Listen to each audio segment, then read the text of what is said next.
Good morning बच्चों आज मैं आपको कबीर के दोहे पढ़ाऊंगी। इस पाठ में मध्ययुगीन संतों में कबीर का स्थान सर्वाधिक महत्वपूर्ण है। इन्होंने अपने समय की सामाजिक बुराइयों को दूर करने के साथ जीवन में उपयोगी नीतिपरक दोहों की भी रचना की।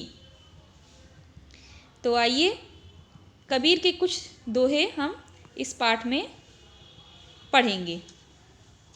सबसे पहला दोहा है, सांच बराबर तप नहीं, झूठ बराबर पाप, जाके हृदय साच है, ताके हृदय आप। कुछ शब्दों का अर्थ जान लीजिए।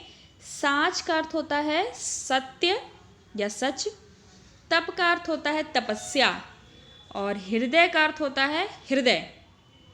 ठीक है, तो इसका अर्थ है सत्य की तुलना में दूसरा कोई तप नहीं है और झूठ के बराबर कोई पाप नहीं।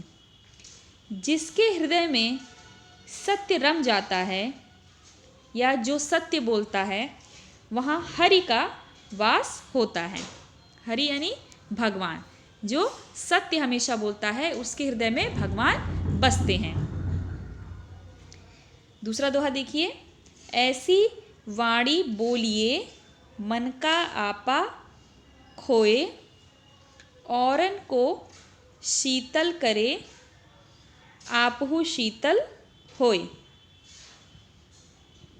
इस दोहे में क्या है देखिए, कबीरदास जी कहते हैं कि हमारे मुख से निकलने वाले बातों को अत्यधिक महत्व देते हुए कहते हैं कि हमें ऐसी वाणी बोलनी चाहिए जिसे सुनकर दूसरों को प्रसन्नता हो, दूसरों को खुशी हो और खुद को भी प्रसन्नता महसूस हो। हमें ऐसी बातें करनी चाहिए जिससे किसी को बुरा ना लगे और उसके मन को ठेस ना पहुँचे। ठीक है, अर्थात मीठे वचन औषधि के समान होते हैं। यदि हम मीठे वचन मीठी जो है बोलते हैं तो वह औषधि के समान है।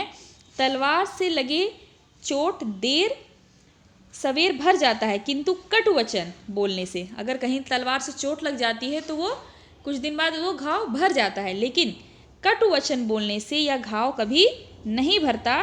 मीठे वचन बोलने से बिगड़े काम भी बन जाते हैं।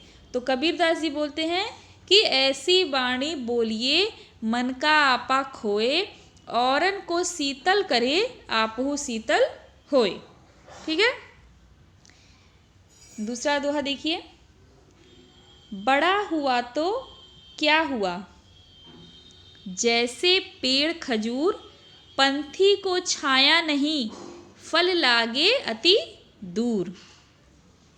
इस दोहे में कबीरदास जी कहते हैं कि खजूर का पेड़ बेशक बहुत बड़ा होता है, लेकिन ना तो वो किसी को छाया देता है और फल भी बहुत दूर यानी ऊंचाई पे लगता है।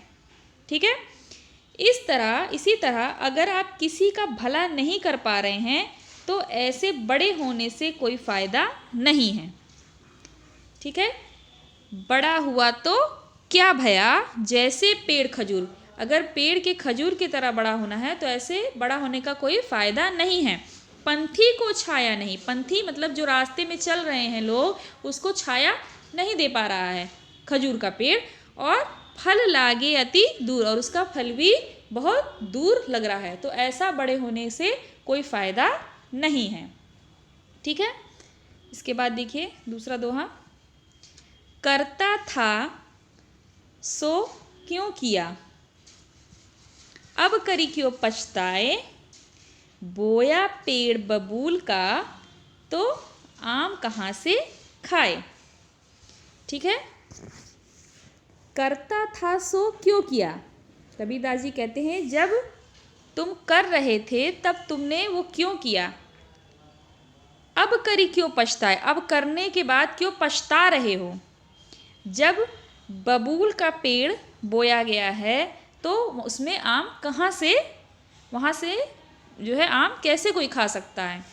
तो करता था सो क्यों किया, अब करी क्यों पछताए, बोया पेड़ बबूल का तो आम कहाँ से खाए। जब कर रहे थे तो क्यों किए, अब करिए, अब करने से क्या पछताना, अब पछताने से कुछ नहीं होने वाला है।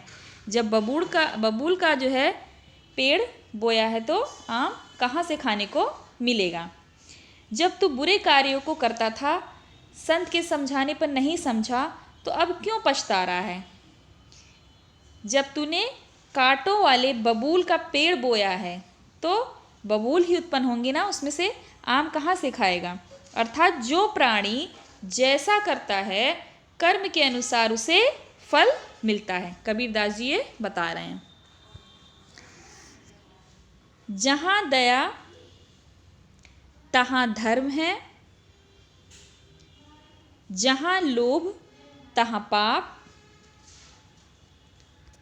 जहाँ क्रोध तहाँ काल है, जहाँ क्षमा तहाँ आग। ठीक है, क्षमा का अर्थ होता है क्षमा करना या माफ़ी। जहाँ दया तहाँ धर्म है। कबीरदास जी कहते हैं जहाँ दया है वहीं धर्म है, और जहाँ लोभ है, जहाँ लालच है, वहाँ पाप है, और जहाँ क्रोध है वहाँ काल यानी सर्वनाश है, और जहाँ क्षमा है वहाँ ईश्वर का वास है। ठीक है, अगला देखिए। गुरु गोविंद दोऊ खड़े, काके लागू पाए, बलिहारी गुरु आपने, गोविंद दियो मिलाए।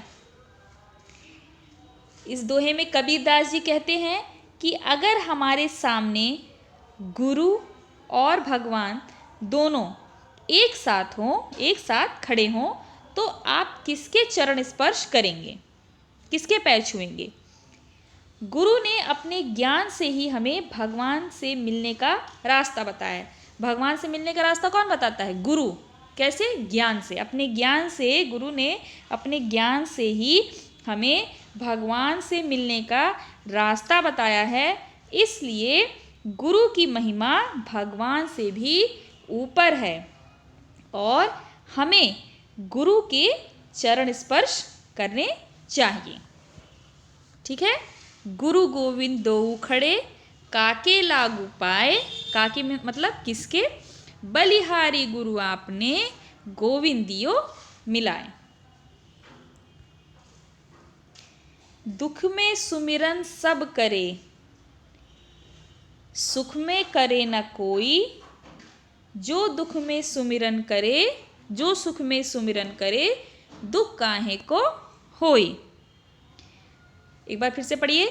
दुख में सुमिरन सब करे, सुख में करे न कोई, जो सुख में सुमिरन करे, तो दुख काहे को होई। सुमिरन का अर्थ होता है याद करना। ठीक है, करे का मतलब होता है करना। जब हमें कोई दुख होता है, अर्थात कोई परेशानी होती है, तो तब जाके हम सतर्क हो जाते हैं और खुद का ख्याल रखते हैं। कबीरदास जी कहते हैं यदि हम सुख में अर्थात अच्छे समय में ही सचेत हो जाएं और सतर्क रहें, तो दुख कभी नहीं आएगा। अर्थात हमें सचेत होने के लिए बुरे वक्त का इंतज़ार नहीं करना चाहिए। दुख में सुमिरन सब करे, सुख में करे न कोई, जो सुख में सुमिरन करे, दुख तो दुख काहे को होई। ठीक है, इसके बाद देखिए। बुरा जो देखन मैं चला, बुरा न मिलिया कोई, जो दिल खोजा आपना, मुझसे बुरा न कोई। इस दोहे में कबीरदास जी कहते हैं कि मैं सारा जीवन दूसरों की बुराइयां देखने में लगा रहा था, लेकिन जब मैंने खुद अपने मन में झांक कर देखा तो पाया कि मुझसे बुरा कोई इंसान नहीं है। मैं ही सबसे स्वार्थी और बुरा हूँ। अर्थात हम लोग दूसरों की बुराइयां बहुत देखते हैं, लेकिन अगर आप खुद के अंदर झांक के देखें तो पाएंगे हमसे बुरा कोई इंसान नहीं है। तो दूसरों की बुराइयों को ढूंढने से पहले अपने अंदर की बुराइयों को ढूंढना चाहिए कि हमारे अंदर कौन कौन सी बुराइयां हैं। ठीक है बच्चों, तो आपने कबीर दास के सभी दोहे को पढ़ा है और समझा।